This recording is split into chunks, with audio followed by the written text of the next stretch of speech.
Hello दोस्तों, उम्मीद करती हूँ आप लोग अच्छे होंगे। जादुई लालच।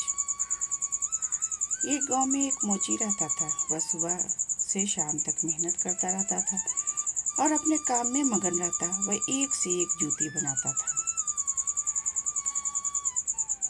एक बार वह अपने काम में लगा हुआ था, तभी एक साधु अपने लिए जूते बनवाने के ख्याल से उसके पास आए। उनके कपड़े फटे हुए थे और उनकी हालत भी अच्छी नहीं दिख रही थी। मोची ने साधु से कहा, बाबा, जूतों के लिए चमड़ा तो आपको ही देना पड़ेगा, क्योंकि मेरे पास चमड़े नहीं हैं। आप चमड़ा लाए हैं? साधु ने एक पेड़ की छाल मोची को दे दी और कहा, तुम इसके जूते बनाओ। मोची ने पेड़ की छाल को हाथ में लिया और सोचने लगा कि यह तो चमड़े से भी ज्यादा मजबूत है। मोची साधु से पूछ बैठा, किस पेड़ की छाल है ये? लेकिन साधु ने उसकी बात का कोई जवाब नहीं दिया और मुस्कुराते हुए कहा, मुझे जल्द निकलना है, तुम अपना काम शुरू करो। तब मोची अपने काम में लग गया और कुछ घंटों की मेहनत के बाद मोची ने साधु के लिए खूबसूरत जूते बना दिए।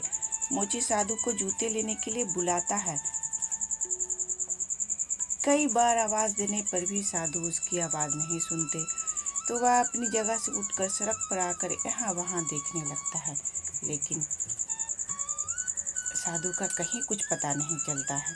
मोची परेशान हो जाता है और सोचने लगता है कि अब वह इन जूतों का क्या करेगा। मोची को उसकी मेहनत के भी पैसे नहीं मिले थे, इसलिए वह थोड़ा गुस्सा भी था।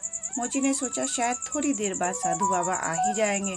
मोची को बैठे बैठे शाम हो गई, लेकिन साधु वापस नहीं आए। मोची की दुकान बंद करने का वक्त हो गया था। तभी वह सोचता है, थोड़ा सब्जी ले आऊं, और वह वही जूते पहन लेता है जो उसने साधु के लिए बनाए थे। और जैसे ही वह जूता पहनता है, अगले ही पल वह सब्जी मंडी में आकर खड़ा हो जाता है। जहां आने के बाद वह दिल में सोच रहा था। मोची को बहुत ताज्जुब होता है, क्योंकि उसे यह बात बहुत अजीब लग रही थी कि वह इतनी जल्दी यहाँ कैसे पहुँचा। वह सोचता है कि उसे तो सड़क के किनारे होना चाहिए, और अगले ही पल वह सड़क के किनारे खड़ा नजर आता है।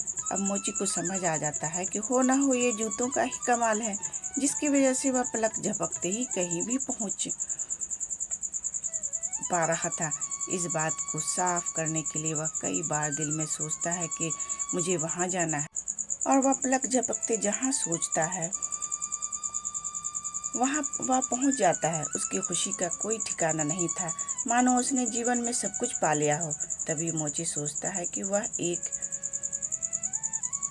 बहुत अच्छे और खूबसूरत घर में पहुंच जाए, और वह जूतों के चमत्कार से पलक झपकते ही आलीशान घर में पहुंच जाता है।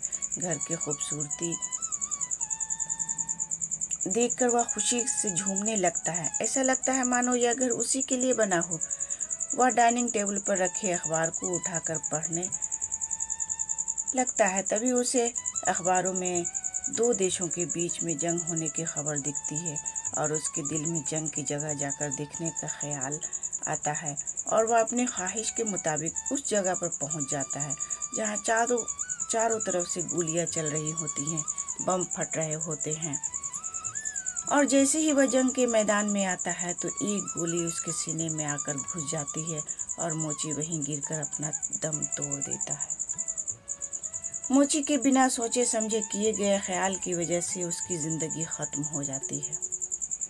तो दोस्तों, उम्मीद करती हूँ यह कहानी आपको पसंद आई होगी। इस कहानी पर आपकी क्या राय है, हमें कमेंट करके ज़रूर बताएं। कहानी पसंद आई हो तो लाइक और शेयर करना बिल्कुल भी ना भूलें। चैनल पर नए हो तो चैनल को सब्सक्राइब ज़रूर करें। कहानी पूरा सुनने के लिए आपका बहुत बहुत शुक्रिया दोस्तों।